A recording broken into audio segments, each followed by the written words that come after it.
बिस्मिल्लाहिर्रहमानिर्रहीम। अस्सलाम वालेकुम। अबाबील अपना घोंसला कुएं में बनाती है। इसके पास अपने बच्चों को उड़ने की अमली तरबियत देने के लिए ना तो कोई स्पेस या सहूलत दस्तयाब होती है और ना ही वो कच्ची तरबियत के साथ बच्चों को उड़ने का कह सकती है, क्योंकि पहली उड़ान में नाकामी का मतलब पानी की दर्दनाक मौत है। मज़ीद किसी ट्राई के इम्कानात ज़ीरो हैं। आज तक अगर किसी ने अबाबील के किसी मरे हुए बच्चे को कुएं में देखा है तो बता दे। अबाबील बच्चों के हिस्से की तरबियत भी अपनी ज़ात पर करती है। बच्चों से पहले अगर वो अपने घोंसले से दिन भर में 25 उड़ानें लेती थी तो बच्चे अंडों से निकलने के बाद 75 उड़ानें लेती है।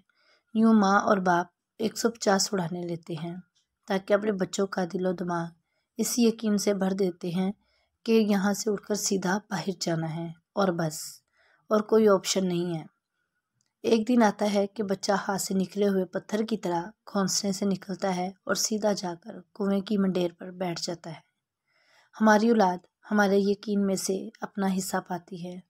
अगर हम यकीन और अमल से तही दस्त होंगे तो औलाद को क्या देंगे।